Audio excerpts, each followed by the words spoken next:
What's up, ladies and gentlemen? Welcome back to the Brandon Coin YouTube channel. I'm back over here in the garage, back at the house, and I was going to show off one of these mini Doge 2s, but it actually just sold. So I had two of them, one with Wi-Fi, one without. The one without Wi-Fi has not sold yet, but the one with Wi-Fi did, so I'm gonna get that boxed up. So I figured that's a good opportunity. That means I need to get on the ball and do some other videos with these. So people have been asking me about these because I did a video where I was talking about bells and increased profitability with, script miners. That's what these are. People refer to them as Doge miners now, but back in the day, they used to be Litecoin miners, and then, everything else, what WorldCoin, and there's been a bunch of script coins throughout the years. But in my opinion, the biggest one was always Litecoin until Dogecoin dethroned it. So now these little boxes, they don't make a lot of money, but these things are going to be invaluable in the winter time, because if you can pick them up now and get them for a decent price before the market goes parabolic, these things are going to go up in value because they're essentially space heaters that pay you. So if we look right here, this is a mini Doge 1. I have these on the website for sale too. I think I have 3 of them left. But a mini Doge 2 is basically just double a mini Doge 1.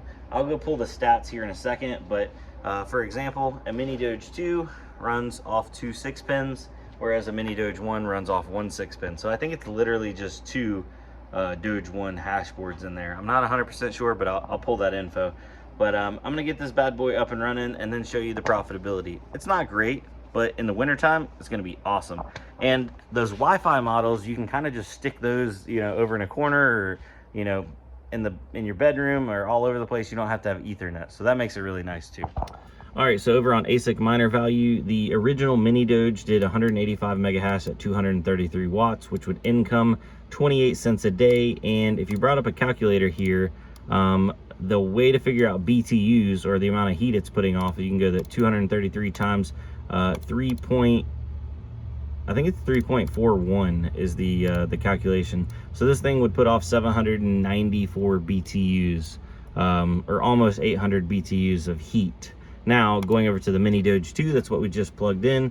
This bad boy is actually more efficient. I thought it was just 2 mini Doge 1 boards, but evidently it is more efficient, so it's either newer chips or something.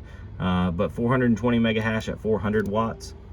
Because if you doubled the 185, you'd be at 370, and if you doubled the 233, you'd be at what, 466. So this is more megahash for less wattage, so that's a win-win. Income on this is 64 cents a day, but just like the mini Doge 1, these are not profitable at a residential electric rate. At 10 cents a kilowatt, they are losing 32 cents a day. Somebody commented the other day and they're like, I have 6 cents a kilowatt. At 6 cents a kilowatt, they're profiting 7 cents a day. So yeah, not great at all. Over at my house, I have 13 cents a kilowatt, so these things lose 60 cents a day to run them. Not a great situation. But in the winter time, this thing puts off 400 watts of heat, or 400 watts, which comes out to 3.41, 1,364 BTUs. So 1,300 BTUs of heat pumping could save you on your heating bill, because if you're using electric heat, there's basically not much efficiency difference. There's actually no efficiency difference from plugging in and letting this run, or letting a space heater run that burns 400 watts. Now a heat pump is a whole different story, but yeah.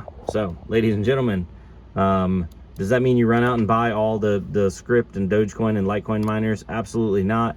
But these little boxes are a good way to get into mining and potentially spread out some heat and offset some of your heating costs this winter time. Because even though it's not profitable, if you ran it for a couple months and maybe we had some price appreciation, at the end of the day, no plug-in space heater will actually pay you.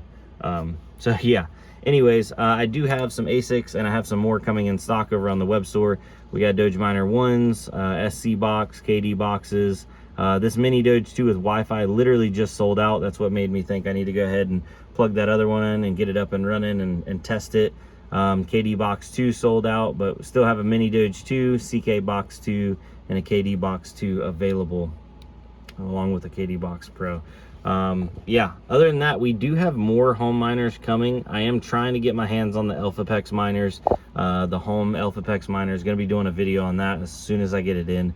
Those things look amazing. Not in this price range. I think they're north of 1,300 bucks, but still really cool and a lot of hash rate. So anyways, ladies and gentlemen, I'd love to hear down below. Comment, let me know, do you have any mini Doges or box miners you are going to be running this winter time? So yeah, wham bam, thank you ma'am. All right, later guys. Also, side thought, all these KS0 Ultras and stuff, and they're getting even cheaper, which means KS0 Pros and regular KS0s, are the price on those, or the value on those, has gone down even more significantly. We could probably put these in like the, you know, heater category. The only thing that's unfortunate is, from what I understand, none of the KS0s are Wi-Fi compatible, which is a shame because they have like a USB slot on them, and I don't feel like it would be that much cost to include, you know, a Wi-Fi configuration tool. But yeah, placing these around the house and stuff, that'd be kind of cool, especially if you did it in like a solo mining situation. I've been talking to people about doing some solo mining on CAS, but they don't think it's worth it. But I don't know, it's getting to the point where pool mining might not be worth it on the KS0s, so that's a whole nother topic. Anyways, I'm gonna jump off here. Y'all have a good one. I'll see you on the next one. Adios.